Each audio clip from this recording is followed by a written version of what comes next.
Hello everyone, I hope your Friday is as beautiful as mine is. Today, I want to jump right in and I just want to talk to you new and future Lyft drivers about what you should be doing as a Lyft driver and what you should not be doing as a Lyft driver. This is very important information. So you people need to focus in on this video because I'm going to drop some jewels in this video that's going to help you understand what you should be doing and what you should not be doing. Okay? Now, as you start your journey as a Lyft driver, you're going to be fresh meat. That means it's a lot that you're not going to know.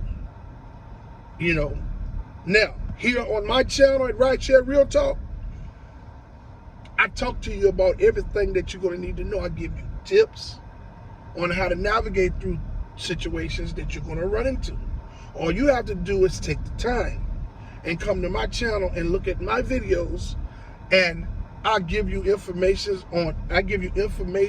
and details on just about everything that you're going to run into, okay, as a Lyft driver. Okay, now you're going to be fresh meat, okay, and you're not going to know a lot, so you're not going to know what you're doing, okay. Now, the customers will notice this and will take advantage of you. Okay? Well, the customers try to do that every chance they can until you correct them. You feel what I'm saying? So, as a new Lyft driver, you're going to be called to various locations to pick people up. Okay? One of the most common places that you're going to go on a daily basis is going to be to pick people up from home that's going to doctors of all different kinds. You're going to pick up a lot of elders and a lot of disabled people, right? And when you get that trip, the trip is going to have instructions attached to the trip. And those instructions are going to go something like this. Hey, the rider has a walker and a wheelchair. The rider needs assistance in the vehicle and assistance out of the vehicle, okay? I'm going to give you a tip to help you understand what you're supposed to do in that situation. Now, as a Lyft driver, you're an independent contractor. Okay? As an independent contractor, you are not insured. So, it's your best bet not to help these people physically get in the car or get out of the car. Because if these people fall and hurt themselves, they're going to blame you for it. You're going to be the blame for it, okay? They could fall, break their arm, they could fall, break their leg, whatever. Disabled people are brittle. A lot of them, older people, have brittle bones and things of that nature. If you help them and they fall, they're going to blame you for it. So you can eliminate this by not helping them. I get it. They're going to think, oh, you're being cruel and stuff like that, but that's not the point. The point is that this is a business. Lyft runs it as a business. You run it as a business. That's what you're supposed to do as an independent contractor. You are not insured. Okay? So you do not physically help no one in the car or out the car. Now, you're supposed to take their walker and their wheelchair or canes and things of that nature and put it in the back of the car. Fold it, put it in the back of the car if it fits. Okay? If they do not fit, don't take no screws out of it. Don't alter it by loosening things up or anything. Because if the vehicle break, if the scooter or the wheelchair breaks, you're going to be held responsible for it. Now, if they say, hey, take those 2 screws out, you say, I'm going to bring it to you and let you do it. That way, you're not held accountable for it if it does not go, if it does not fit, if it does not work, if it breaks, they broke it, not you. So remember this: you don't supposed to help nobody in the car and out the car. I don't care what the instructions said. We're not insured, and it's just going to cause you problems. So protect yourselves. You're supposed to fold the walkers and wheelchairs if they fit and put them in the back of your car. You do not supposed to alter them. You're not a mechanic, and you want to protect yourself from if the vehicle breaks. Okay. Now, the next thing is you're going to get rides, and when you pull up and hit a ride, you're going to be sitting there, and it has a 5-minute timer. When that timer runs out, then people are going to call you and say, hey, I'll be out. If you give them another minute and they haven't came out yet, right? You pull off. You hit the orange button, passenger no show, and then you go on about your business. You get your no show fee, okay? You do not supposed to wait for riders more than that 5-minute window. You don't. That's the second thing don't do. Don't wait for nobody past that 5-minute window. You go through the proper process of calling them. Let that phone ring one time. If they and you hang up, then you hit the orange button. You're gonna see it said passenger no show. You still will get paid. Hit that, pull off. Plain and simple as that. They're gonna call you. You're gonna see calls coming in from numbers from California, all different kind of weird numbers. Don't answer them because it's them calling you. They're only gonna want to fuss with you about why you didn't wait for them, and this, that, and the third. Listen, they got a 5-minute window. They see it on their phone, just like you see it on your phone in the app. Don't answer the calls. You don't wait. If you give them a minute to come out, that's fine. But don't wait past that. Call them, let that phone ring one time. Hit that orange button and hit passenger no show and pull off. Okay? That's number 2. Okay. Number 3. You're going to pull up, you're going to get calls all the time, and you're going to pull up the grocery stores. Oh boy, this is good. You're going to pull up the grocery stores, you're going to pull up the Targets, Walmart. You're going to pull up to all kind of places with stores and things, hardware stores. There's going to be people that's old and maybe disabled. These people are going to make groceries and go shopping and have all these bags and sodas and bottles of water and things of that nature. Now, you are a Lyft driver that they called. They called through their insurance to set that ride up, or they called through their app to set that ride up. They know that you are a Lyft driver.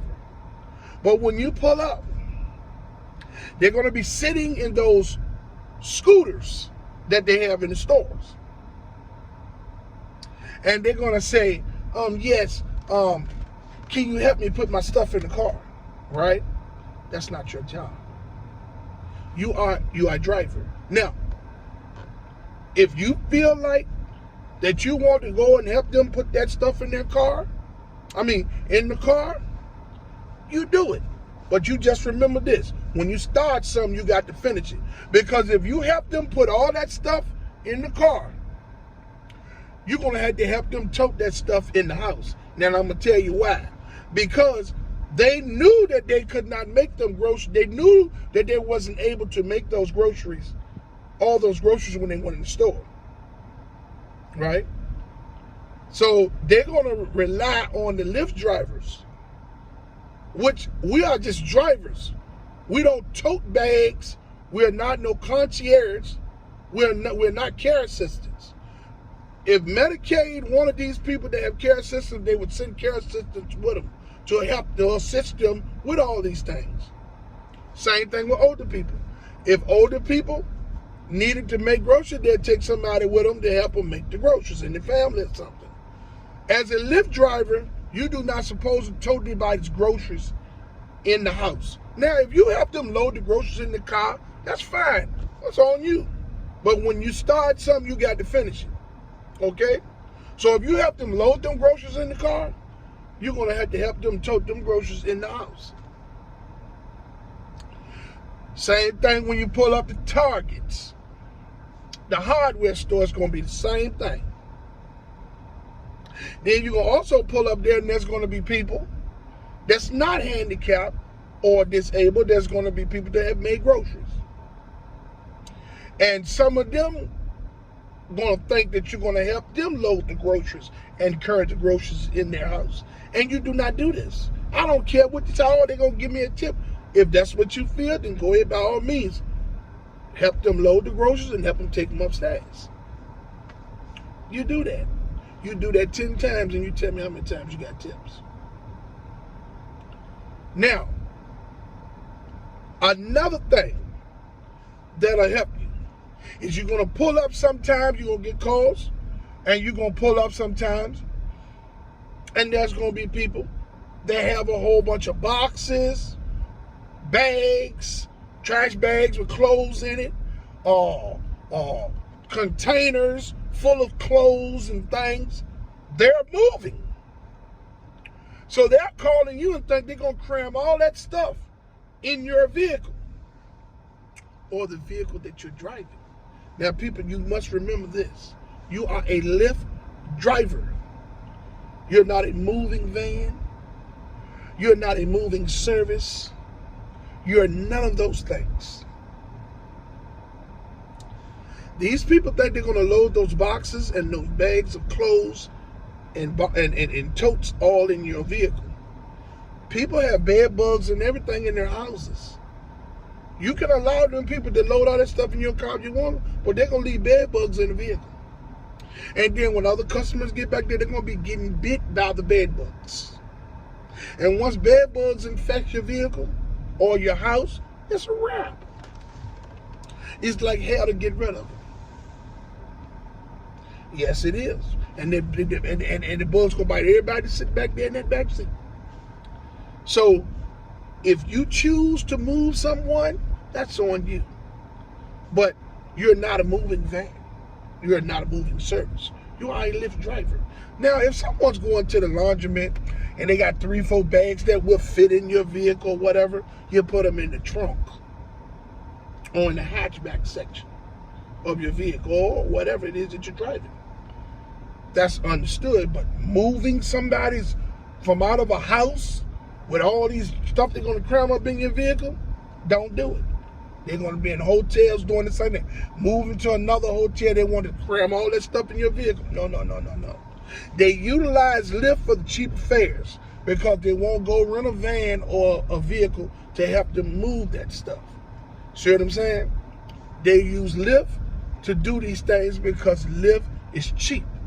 Feel what I'm saying? And then they expect the drivers to help them do all these things. So people, as new and future Lyft drivers, these are things that you do not supposed to do.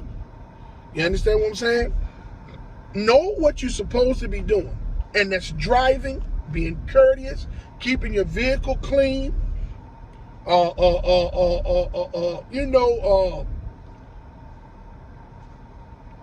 things of that nature. Okay? Other than that, I don't know what else you're supposed to be doing. We're only getting paid cents per mile. Ain't no sense in working yourself to death for no tips because they're not going to give them to you. But out of 10 times, you might get tips twice. You're lucky if you get you're lucky if you get 3. And you done hit the lottery if you get 4 tips. Out of 10 people that you carry their groceries in the house. I don't care where you are. Lyft's algorithm has tightened up so bad, it is charging these people money out of the yin-yang on their end. This don't leave no room for tips. That's why tips are not coming like that. Okay? And then people are just stingy.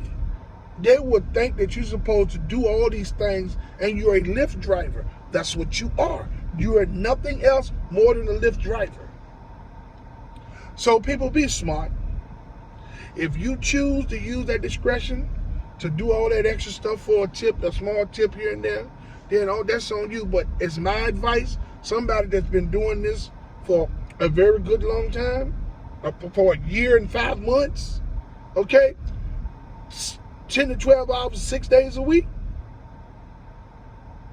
you're wasting your time. Drive, and that's what you're supposed to be doing. Be courteous, keep your vehicle clean, keep yourself clean. That's it. You know, you don't even, if you want to hold a conversation, that's fine. You know what I'm saying? Or whatever.